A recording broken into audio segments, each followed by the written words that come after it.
A man was working in his workshop one day when an iron bar fell from a shelf and pierced through his skull. He removed the bar and was rushed to the hospital. The fragments from his fracture lacerated part of his brain, so he underwent surgery. Following his surgery, he recovered and was released with no apparent deficits.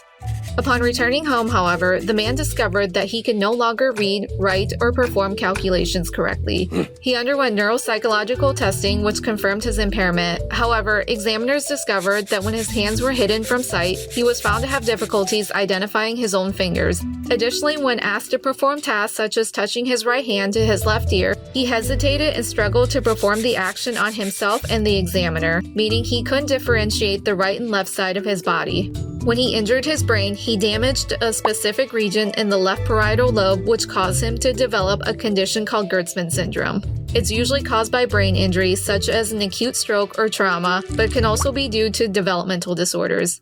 Australian neurologist Dr. Joseph Gertzmann first reported the syndrome in the early 1900s when he noticed that following a stroke, some of his patients were exhibiting difficulties with writing, calculation, finger recognition, and right-to-left confusion. Today, these 4 symptoms collectively make up the tetrad of Gertzmann syndrome.